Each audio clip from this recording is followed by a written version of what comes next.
Mau membacakan terlebih dahulu atau penasihat hukum? Terdakwa dulu yang mulia. Oh, baik, silahkan saudara terdakwa membacakan pembelaan saudara. Terima kasih yang mulia untuk kesempatan yang diberikan kepada saya. Saya akan menyampaikan nota pembelaan sebagai terdakwa dalam perkara yang dilakukan di Pengadilan Negeri Jakarta Selatan ini. Saya membuat judul Setitik Harapan dalam Ruang Sesak Pengadilan. Majelis Hakim yang mulia, Jaksa Penuntut Umum dan Penasihat Hukum yang terhormat. Setelah berlangsungnya persidangan yang cukup panjang dan melelahkan, akhirnya sampailah kesempatan bagi saya untuk menyampaikan pembelaan dalam perkara pidana ini. Pada awal kesempatan ini, perkenankan saya lebih dahulu menyampaikan puji dan syukur yang tidak terbatas atas kebesaran dan berkat Allah yang Maha Kuasa, Tuhan yang Maha Pengasih, atas perlindungan, perawatan, dan nafas kehidupan bagi saya, istri, dan anak-anak di masa sulit yang sedang kami hadapi saat ini. Saya juga mengucapkan terima kasih kepada Yang Mulia Majelis Hakim, Penasihat Hukum, dan Jaksa Penuntut Umum yang dengan penuh kesabaran dan ketelitian telah memeriksa perkara ini semata-mata untuk menggali dan menemukan kebenaran material yang begitu penting untuk menentukan keputusan yang adil bagi semua pihak, tidak terkecuali bagi saya selaku terdakwa. Majelis Hakim yang mulia, Jaksa Penuntut Umum, dan Penasihat Hukum yang terhormat. Nota pembelaan ini awalnya hendak saya beri judul Pembelaan yang sia-sia, karena di tengah hinaan, caci maki, olok-olok serta tekanan luar biasa dari semua pihak terhadap saya dan keluarga dalam menjalani pemeriksaan dan persidangan perkara ini, acap kali membawa saya dalam keputusasaan dan rasa frustasi. Berbagai tuduhan bahkan vonis telah dijatuhkan kepada saya sebelum adanya putusan majelis hakim. Rasanya tidak ada ruang sedikit pun untuk menyampaikan pembelaan. Bahkan sepotong kata pun tidak pantas untuk didengar lagi, dipertimbangkan dari seorang terdakwa seperti saya.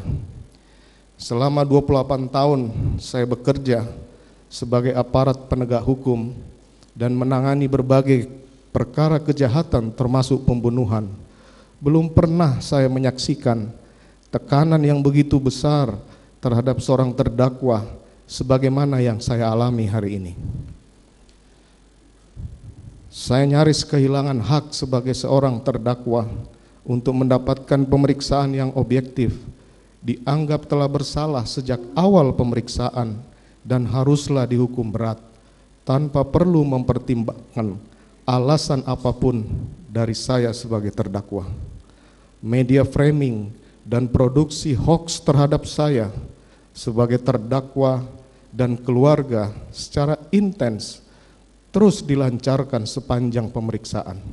Berikut tekanan massa baik di dalam maupun di luar persidangan yang kemudian telah mempengaruhi persepsi publik, bahkan mungkin mempengaruhi arah pemeriksaan perkara ini, mengikuti kemauan sebagian pihak, termasuk juga mereka yang mencari popularitas dari perkara yang tengah saya hadapi.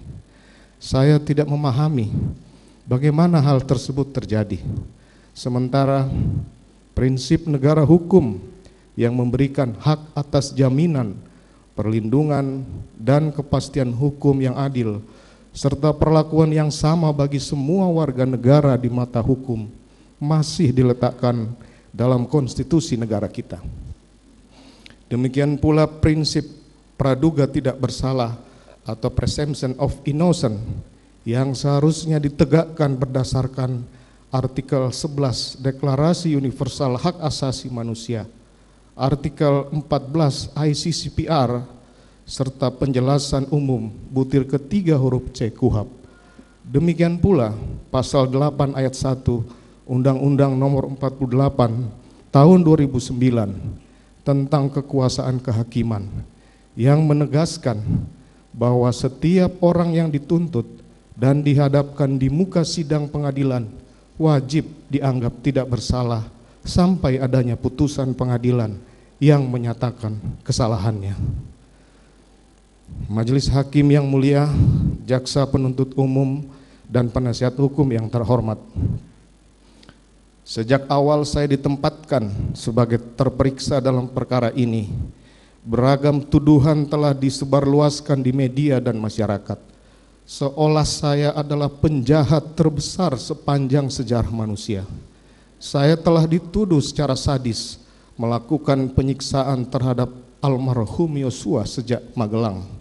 Begitu juga tudingan sebagai bandar narkoba dan judi, melakukan perselingkuhan dan menikah sirih dengan banyak perempuan, perselingkuhan istri saya dengan Joshua dan Kuat, melakukan LGBT, memiliki bunker yang penuh dengan uang, sampai dengan penempatan uang ratusan triliun dalam rekening atas nama Yosua, yang kesemuanya adalah tidak benar. Saya ulangi, semuanya tuduhan itu adalah tidak benar. Dan tuduhan tersebut telah sengaja disebarkan untuk menggiring opini yang menyeramkan terhadap diri saya, sehingga hukuman paling berat harus dijatuhkan tanpa perlu mendengarkan dan mempertimbangkan penjelasan dari seorang terdakwa seperti saya. Majelis Hakim yang mulia, dalam satu kesempatan di awal persidangan, bahkan penasihat hukum pernah menunjukkan sebuah video viral di masyarakat yang menggambarkan prosesi eksekusi mati terhadap diri saya sebagai terdakwa. Padahal persidangan pun masih berjalan dan jauh dari putusan pengadilan. Nampaknya berbagai prinsip hukum telah ditinggalkan dalam perkara ini, di mana saya duduk sebagai terdakwa.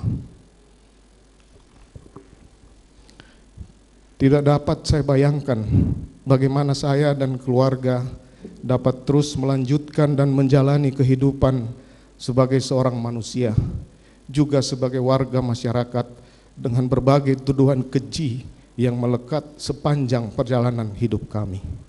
Meski demikian, istri, keluarga, terkhusus anak-anak, dengan penuh kasih dan kesabaran tidak pernah berhenti untuk menguatkan dan meyakinkan bahwa harapan keadilan masih ada walaupun hanya setitik saja.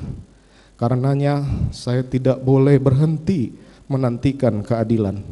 Harapan akan keadilan itu mengalir pada persidangan yang mulia ini dan akan bermuara pada kebijaksanaan majelis hakim dalam putusannya. Putusan yang akan menentukan nasib perjalanan hidup saya, istri, anak-anak, dan keluarga besar kami.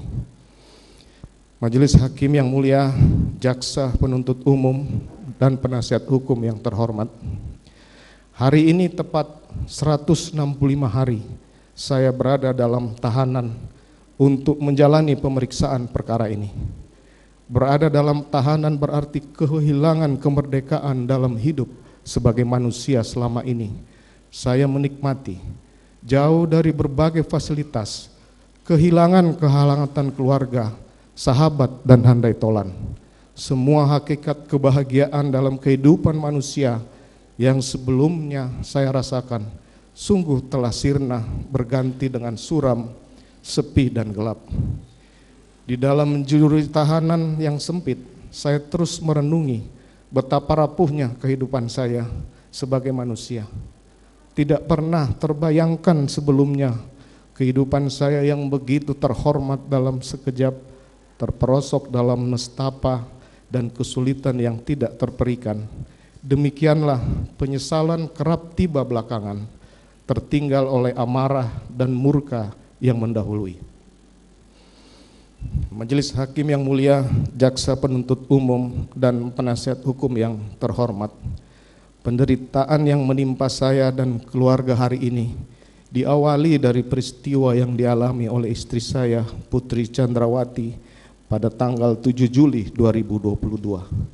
Pada tanggal 8 Juli 2022, istri saya yang terkasih, Putri Chandrawati, tiba dari Magelang dan menyampaikan bahwa dirinya telah diperkosa oleh almarhum Yosua sehari sebelumnya di rumah kami di Magelang. Istri saya, Putri Chandrawati, terus menangis sambil menceritakan bagaimana kejadian yang telah dialaminya tersebut. Tidak ada kata-kata yang dapat saya ungkapkan saat itu. Dunia serasa berhenti berputar, darah saya mendidih, hati saya bergejolak. Otak saya kusut membayangkan semua cerita itu. Membayangkan harkat dan martabat saya sebagai seorang laki-laki, seorang suami yang telah dihempaskan dan diinjak-injak. Juga membayangkan bagaimana kami harus menghadapi ini, menjelaskan di hadapan wajah anak-anak kami, juga bertemu para anggota bawahan dan semua kolega kami. Dalam pembicaraan yang terasa dingin dan singkat tersebut, istri saya, Putri Chandrawati, mengibah agar aib yang menimpa keluarga kami tidak perlu disampaikan kepada orang lain. Istri saya begitu malu, ia tidak akan sanggup menatap wajah orang lain yang tahu bahwa ia telah dinodai. Istri saya, Putri Chandrawati, lantas meminta agar persoalan tersebut diselesaikan dengan baik-baik, karena sebelumnya ia juga telah menyampaikan langsung kepada almarhum Yosua agar yang bersangkutan resign dari pekerjaannya sebagai ADC di rumah kami. Permintaan yang kemudian saya ikuti, lantas saya memintanya masuk ke dalam kamar, sementara saya berdiam diri di ruang keluarga dengan hati dan pikiran yang kacau berantakan. Dalam suasana kalut tersebut, saya memanggil Ricky Rizal sebagai ADC yang paling senior yang bertugas menjaga keluarga untuk menemui saya. Saya menanyakan, apakah yang bersangkutan tahu bahwa istri saya, Putri Chandrawati, telah dilecehkan oleh Yosua? Dan dijawab yang bersangkutan tidak tahu. Lantas saya menyampaikan bahwa akan melakukan konfirmasi kepada Yosua dan apakah ia bersedia membackup saya jika yang bersangkutan melawan dan siap menembak. Ricky Rizal lantas menjawab tidak siap mental. Karenanya lantas saya meminta Ricky Rizal untuk memanggil Richard Eliezer untuk menemui saya. Dan dengan pertanyaan yang sama, Richard Eliezer menyampaikan kesediaannya untuk membackup saya pada saat melakukan konfirmasi kepada almarhum Yosua. Majelis Hakim yang mulia, pada saat pembicaraan dengan Ricky Rizal maupun Richard Eliezer di Saguling, sama sekali tidak ada rencana maupun niat yang saya sampaikan untuk membunuh Yosua, sebagaimana yang dituduhkan penuntut umum dalam surat tuntutannya yang hanya bersandar pada keterangan terdakwa Richard Eliezer. Demikian pula keterangan tunggal dari terdakwa Richard Eliezer yang menjelaskan bagaimana saya memberikan kotak peluru kepadanya, menggunakan sarung tangan, juga menyebutkan mengenai pembicaraan CCTV yang semua keterangan tersebut tidak benar, tidak ada dalam fakta, dan tidak berkesesuaian dengan bukti-bukti di persidangan. Meskipun benar saya telah meminta backup untuk mengantisipasi kemungkinan perlawanan dari Yosua, namun maksud yang saya sampaikan adalah semata-mata melakukan konfirmasi terhadap Yosua atas peristiwa yang telah dialami oleh istri saya, Putri Chandrawati, sebagaimana fakta tersebut telah dibenarkan oleh saksi Ricky Rizal dan saksi lainnya.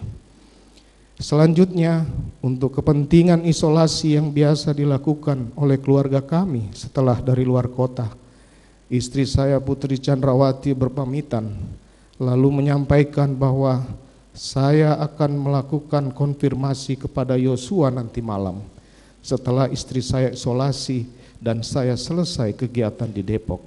Dan kemudian ia berangkat menuju rumah dinas Duren 3, sementara saya yang masih belum bisa berpikir jernih dan tidak tahu harus melakukan apa, akhirnya melangkahkan kaki memenuhi agenda undangan pimpinan yang sudah terjadwal di Depok.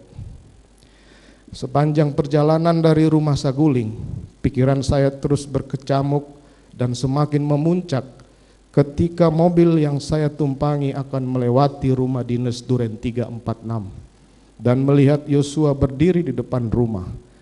Seketika itu juga kemarahan saya semakin meletup, membayangkan apa yang sudah dilakukan kepada istri saya. Segera saya perintahkan ADC dan supir menghentikan mobil yang saya tumpangi, masuk ke dalam rumah dan meminta Kuat Ma'ruf yang kebetulan berada di sana untuk memanggil Ricky dan Yosua agar menemui saya.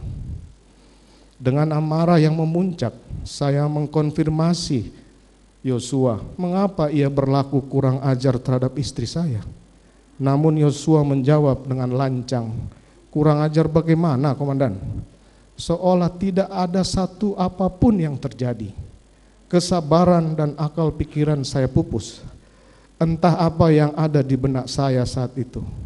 Namun seketika itu juga terlontar dari mulut saya, 'Hajar Cat, kamu hajar Cat.' Richard langsung mengokang senjatanya dan menembak beberapa kali ke arah Yosua. Peluru Richard menembus tubuhnya, kemudian menyebabkan almarhum Yosua jatuh dan meninggal dunia. Kejadian tersebut begitu cepat.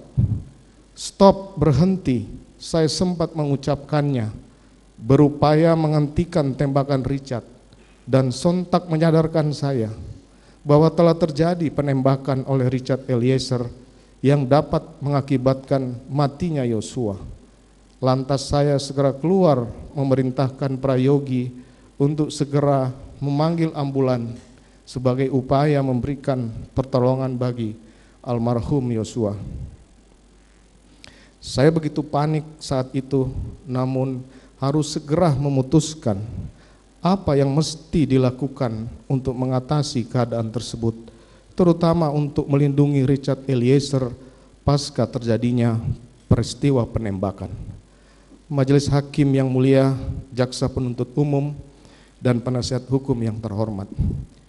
Sebagai seorang anggota polisi yang berpengalaman sebagai penyidik, maka sesaat setelah peristiwa penembakan yang dilakukan oleh Richard Eliezer, dengan cepat saya dapat menggunakan pengetahuan dan pengalaman saya untuk mengatasi keadaan tersebut. Ketika saya melihat senjata yang terselip di pinggang belakang kanan Yosua, maka saya segera mencocokkan situasi yang terjadi dengan cerita yang layak sebagai cara untuk melindungi Richard Eliezer. Imajinasi saya bekerja dan segera saya mengambil senjata HS dari pinggang Yosua, menggenggamnya dan menembakkan ke dinding di atas tangga. Lantas menggenggamkan senjata tersebut ke tangan Yosua dan kemudian menembakkannya ke dinding atas TV di ruang tengah rumah Duren 3, sehingga cerita tembak-menembak antara Richard Eliezer dengan Yosua dapat tergambarkan di tempat kejadian perkara.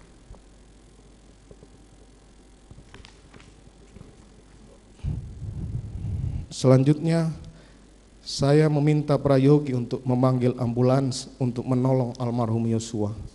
Lalu saya segera memeriksa keadaan istri saya, Putri Chandrawati, yang berada di dalam kamar, membuka pintu kamar yang tertutup dan menemukan dalam keadaan menangis ketakutan. Saya mendekapnya untuk menutup wajahnya agar tidak melihat keadaan di sekitar dan menarik tubuhnya untuk meninggalkan rumah Duren 3 untuk dibawa ke rumah Saguling. Majelis Hakim yang mulia, Jaksa Penuntut Umum, dan penasihat hukum yang terhormat. Cerita tidak benar mengenai tembak-menembak tersebut saya susun setelah Richard Eliezer menembak Yosua.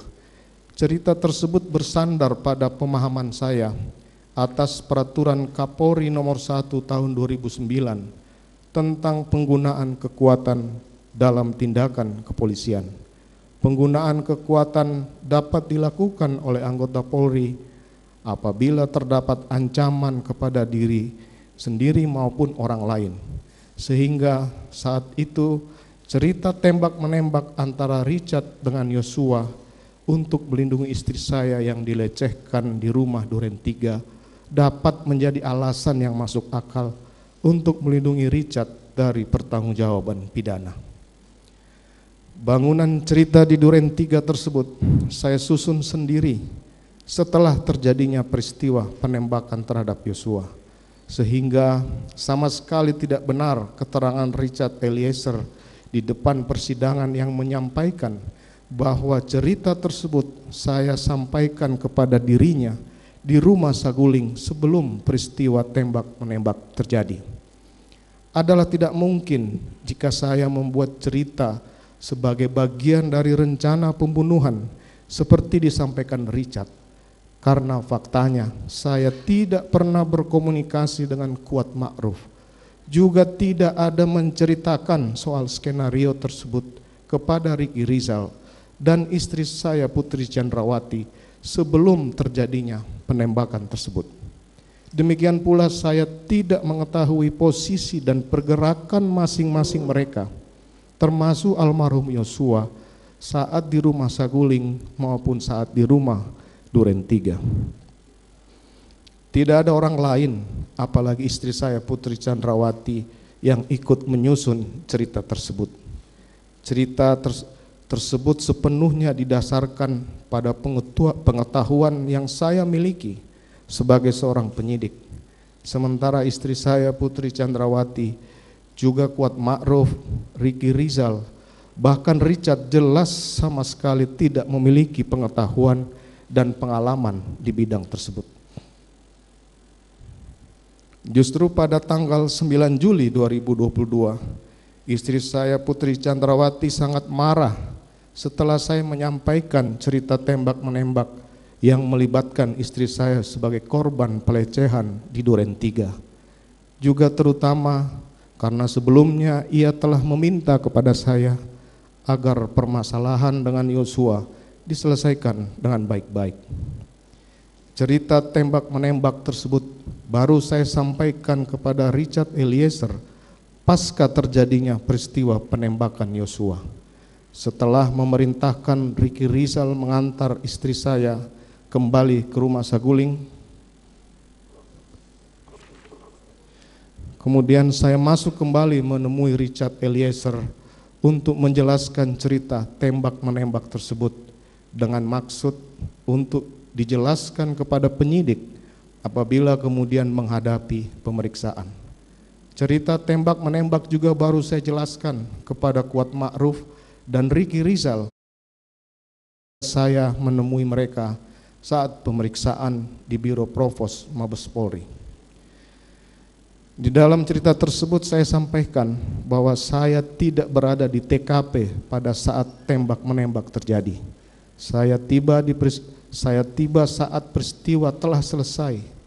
Cerita tidak benar tersebut yang belakangan terungkap setelah diputarnya kopi rekaman CCTV di depan pos Satpam rumah Duren 3 oleh penyidik Polri. Sebelumnya, untuk mendukung cerita tersebut, pada tanggal 13 Juli 2022, saya telah memerintahkan salah satu anggota kepolisian untuk merusak laptop dan flash disk yang berisi kopi rekaman CCTV di depan pos Satpam rumah Duren 3. Tindakan tersebut kemudian telah menyeret sebagian anggota Polri yang melaksanakan perintah tersebut dalam pemeriksaan kode etik, pidana, dan diberhentikan sebagai anggota Polri. Dampak tersebut tidak pernah saya bayangkan. Sementara institusi Polri juga tidak mengindahkan penjelasan dan permohonan maaf yang saya sampaikan pada setiap pemeriksaan, bahwa semua anggota Polri tersebut tidak bersalah karena mereka telah mendapatkan informasi dan fakta yang keliru, juga menjalankan perintah saya yang keliru. Majelis Hakim yang mulia, Jaksa Penuntut Umum dan penasihat hukum yang terhormat, sungguh setiap waktu rasa bersalah dalam diri saya tidak pernah berhenti. Penyesalan mendalam atas timbulnya korban Yosua, atas luka bagi keluarga yang ditinggalkan. Terlebih khusus terhadap istri saya yang terkasih, Putri Chandrawati, yang untuk kedua kalinya harus menderita karena tanpa dasar dan bukti kesalahannya telah dijadikan terdakwa dalam persidangan ini, setelah sebelumnya menjadi korban perkosaan yang merampas kehormatan dan martabatnya sebagai seorang perempuan, istri dan ibu dari anak-anak kami. Tidak bisa saya bayangkan bagaimana hancur dan sakitnya perasaannya. Kiranya Tuhan sajalah yang selalu menguatkan dan menghiburnya. Saya sungguh menyesali bahwa peristiwa pembunuhan yang terjadi terhadap almarhum Yosua telah menyeret mereka yang tidak terlibat dan tidak bersalah ke dalam ruang persidangan pidana. Mereka dituntut atas perbuatan dan kesalahan yang tidak mereka ketahui. Penyesalan yang teramat dalam juga terhadap Kuat Ma'ruf dan Ricky Rizal sebagai orang-orang yang baik yang telah didudukkan sebagai terdakwa tanpa tahu apa kesalahannya. Juga terhadap Richard Eliezer yang harus menghadapi situasi ini. Saya bersalah dan menyesal karena amarah dan emosi telah menutup logika berpikir saya. Saya lupa bahwa saya seorang Inspektur Jenderal Polisi dan pejabat utama Polri yang tidak pantas melakukan hal tersebut. Selama 28 tahun saya tidak pernah lelah mendedikasikan diri bagi Polri yang selalu saya cintai. Dalam banyak penugasan sebagai seorang polisi, acap kali saya harus meninggalkan istri dan anak-anak semata-mata untuk memberikan dedikasi terbaik bagi kepolisian, masyarakat, nusa dan bangsa. Sebagai anggota Polri, saya tidak pernah melakukan pelanggaran pidana, pelanggaran disiplin maupun kode etik, bahkan telah menerima bintang Bayangkara Pratama dari Bapak Presiden yang membuktikan dharma bakti saya bagi Polri yang tanpa cacat dan celah selama berdinas. Majelis Hakim yang mulia, jaksa penuntut umum dan penasihat hukum yang terhormat.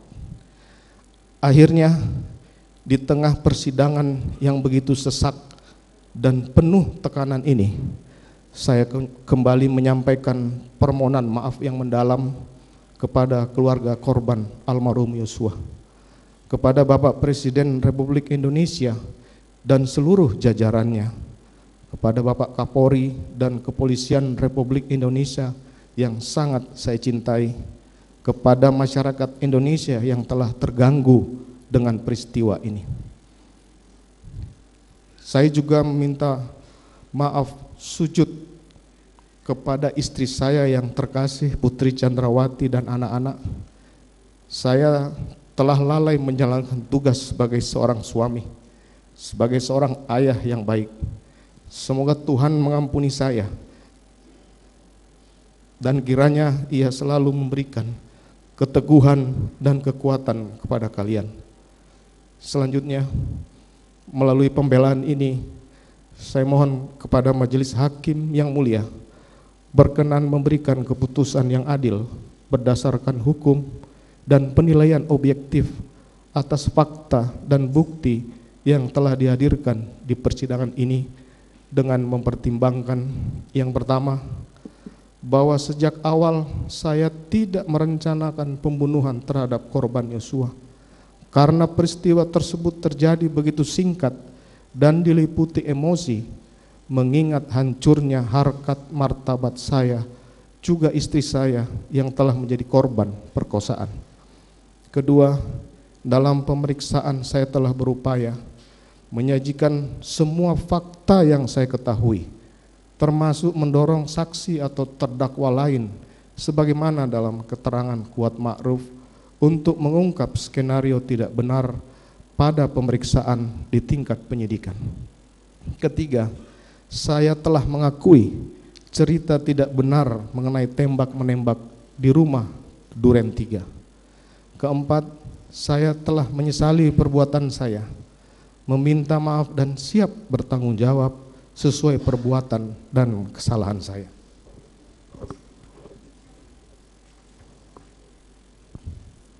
Kelima, saya telah berupaya untuk bersikap kooperatif selama menjalani persidangan, menyampaikan semua keterangan yang saya ketahui.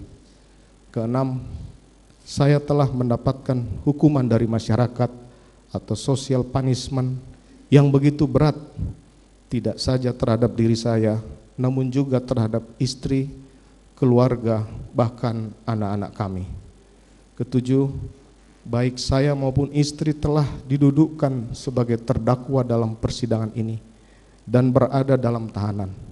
Sementara 4 orang anak-anak kami, terkhusus yang masih balita, juga punya hak dan masih membutuhkan perawatan juga perhatian dari kedua orang tuanya. Kedelapan, sebelumnya saya tidak pernah melakukan tindak pidana di masyarakat, melakukan pelanggaran etik maupun disiplin di kepolisian. Kesembilan, saya telah 28 tahun mengabdikan diri kepada Kepolisian Negara Republik Indonesia, kepada nusa dan bangsa, sehingga atas kesetiaan dan dharma bakti tersebut saya telah dianugerahi bintang Bayangkara Pratama yang diberikan oleh Bapak Presiden Republik Indonesia. Saya juga telah mendapatkan penghargaan tertinggi dari Polri berupa 6 Pin Emas Kapolri atas pengungkapan berbagai kasus penting di kepolisian, antara lain pengungkapan kasus narkoba jaringan internasional dengan penyitaan barang bukti 4 ton 212 kg sabu, pengungkapan kasus Joko Chandra, pengungkapan kasus tindak pidana perdagangan orang yang menyelamatkan pekerja migran Indonesia di luar negeri, dan banyak pengungkapan kasus besar lainnya. Kesepuluh, atas perkara ini saya telah dijatuhi hukuman administratif dari Polri berupa pemberhentian tidak dengan hormat sebagai anggota Polri. Akibatnya saya telah kehilangan pekerjaan dan tidak lagi mendapatkan hak-hak apapun termasuk uang pensiun, sehingga saya telah kehilangan sumber penghidupan bagi saya dan keluarga. Sebagai manusia biasa, saya juga tidak luput dari salah dan dosa. Kiranya Tuhan yang Maha Pengasih berkenan mengampuni saya, memberikan kesempatan kepada saya untuk bertobat dan memperbaiki diri, sebagaimana yang termuat dalam kitab Mazmur 51 ayat 13. Janganlah membuang aku dari hadapanmu, dan janganlah mengambil rohmu yang kudus daripadaku. Demikian pula termuat dalam Wahyu 3 ayat 19. Barang siapa ku kasihi, ia ku tegur dan ku hajar. Sebab itu relakanlah hatimu dan bertobatlah. Dan masa lalu adalah pengalaman berharga, hari ini adalah kehidupan kepastian, hari esok adalah pengharapan.